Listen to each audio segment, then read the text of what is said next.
If you've not come across this locking shelf from Blum and you're interested in how it's fitted or just a look at what it's all about, then this video is for you. It's a small additional kit to their drawer runners that allows you to lock the drawer or shelf in the fully open position safely and securely so that it doesn't retract back into the cabinet.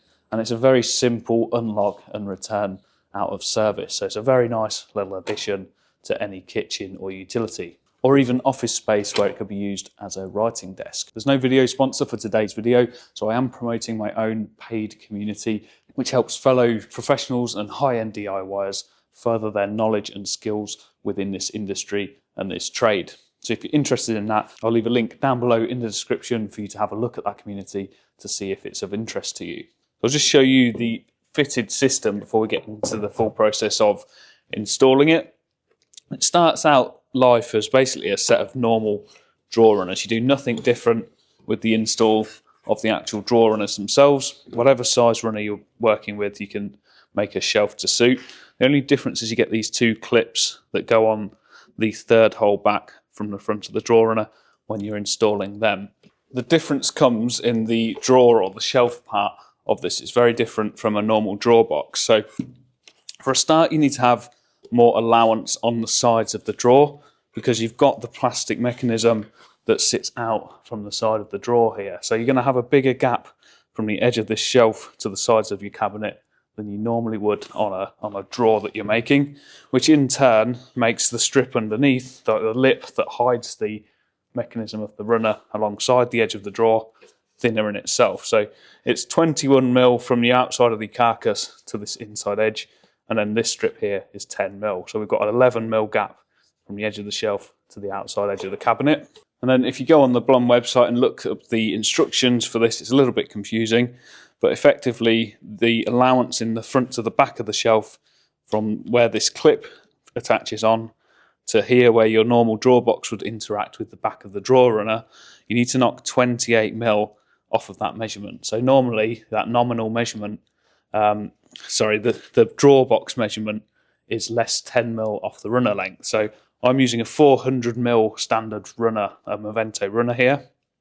Normally you'd make your drawer box then 390mm. So from this plate here to the back of your drawer box, so this point here is 390mm.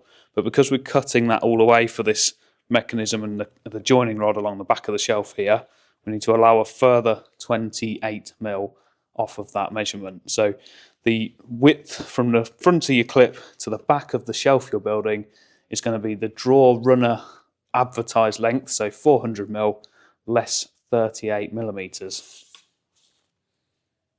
The only other thing to take into account is you need to notch the lip that hides the drawer runner back by a further, it says 20mm in the manual, but you actually get away with doing that 19mm back as well. In terms of the shelf I've got here and why it's got these little returns on, I wanted visually this to look quite neat in the cupboard that I've made. So I didn't want 11mm gaps down the side of this so you could see in and see the mechanism. So I've just created a little return from the lipping front of the piece of oak there that makes the gap alongside this to the actual cabinet around 3mm, and then the gap from the shelf to the cabinet gives my 11mm allowance. If you didn't want to have this return to the actual shelf itself, you can actually rebate the edge of this section here or add another layer of shelf on top. If I just mock that up, for example, you need a minimum thickness of 16mm for the shelf that accepts the mechanism, and then you could layer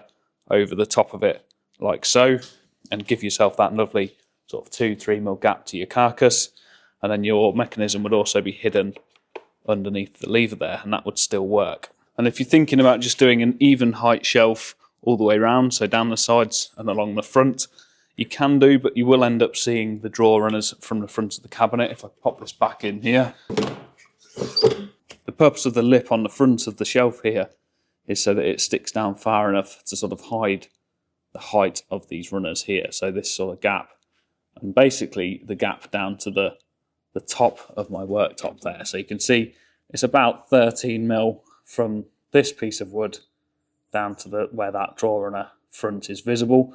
And if you didn't have the lip on this piece of oak, you would see that from the front of your finished cabinet. So hopefully I've explained that enough for most people to crack on and get one of these shelves made. And I'll take you through the process of installing it all in case I've missed anything in that little talk through. I'm using Movento 40 kilo runners. The instructions that actually come with the kit are not particularly good. There is a better version online and a better manual for it if you're struggling to understand this. But if you reference these numbers here, they are the part numbers basically for all the different draw runner types. So 760H is the 40 kilogram Movento runners.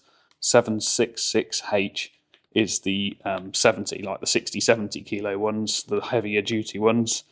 I think 560, 561. They've all got basically relevant part numbers. So whether it's the tandem box or Movento, just need to look up which one of them is the runners you're going to be using, because it makes a difference to both the rod cutting and some of the allowances on some of the cuts. But these are the Movento clips. They just push up and forward to the front of that shelf there and get screwed in place. I'm using 3.5mm by 16 screws for this one. The screw heads stick out because of the thickness of the plastic about 4mm, so I could actually get away with 20mm screws here. I have already prepared this shelf, so it's 362mm from where I screwed the front of that clip on over here to the back edge here, which is my 400mm less the 38 allowance that Blum tells you to give. The next bit we need to install is this one here. It's going to screw on in this position, but we need to make a relief cut of the little upstand there that hides the runner. Well, I just pencil around that and measure it. I believe it's slightly less than 20mm. Yeah, it's 19mm. So I'm going to knock that out with my lovely new tenon saw, thanks to Chris.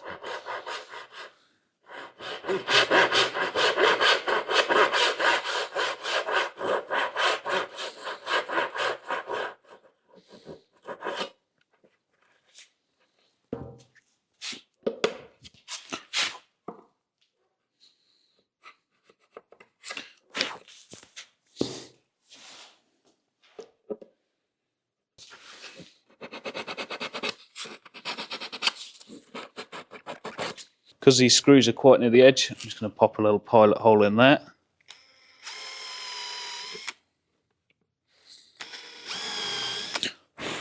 Before we screw them both in place, we've got this torsion rod that connects the two together. So this little mechanism has got underneath the toothed, like the geared drive there, and it just connects the two sides together with the alley rod. So we've got to cut that to length. There is a measurement in the book. It's one of the ones that does come with the book. It's this one here. So you're just looking at the cabinet width, which is LW. I wish they'd put a key for what the letters mean on all their instructions. That's one of the downfalls I found with Blum. But LW minus 87 is 1 star, and 1 star is the runners that I'm using at 760. So my width of my cabinet is 610. And I want to knock 87mm off of that, which will give me the cut length of this one.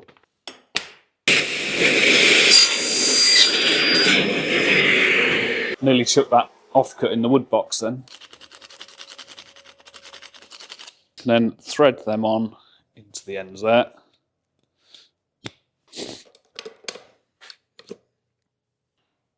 Does anybody else have the challenge of when you grab a handful of screws, you try and grab the exact amount you're about to need, say like 4 or 6 screws? Something I haven't mentioned is the height of that. I always do these 15mm on my drawers. I think it's 12 to 15mm that you want as the height of that lip there. But there we go, that's the preparations done in terms of the shelf. If you want the front sort of depth stop adjusters, you can clip them in as well at the same time.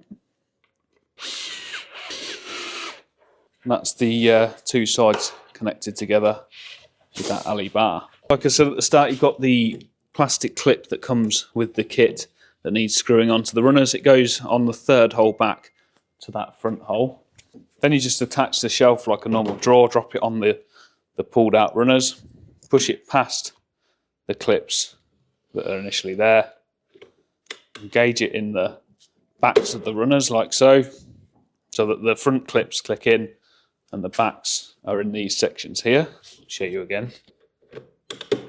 And then hopefully you can see why you need the extra allowance here. If you just allow the normal 6mm for a 50mm sided drawer box, it rubs all the way along on this piece of plastic. And that is the part of the mechanism that locks the shelf. I don't know if you can see that. There's a little tooth notch there that the end of this lever has a tooth section that engages in it on here. So as it comes forward, it ramps down, hits the tooth section and locks in place. And then you can, it happens both sides, so it sort of prevents the shelf from camming left and right. And then you can use the lever to lift that back up. Really, really nice addition to a kitchen or utility room. To remove the shelf, you need to pull it out to the shelf lock position, lift the levers, then do your clips and pull the shelf forward. There we go, brilliant bit of kit from Blum. I'll leave some links down below for the products that I've used here. And don't forget that I'm starting up my paid community where you can learn from me and ask all the questions you want, along with fellow like-minded professionals and high-end DIYers. So if you're interested in that one as well, there's a link down below for you to sign up and get involved.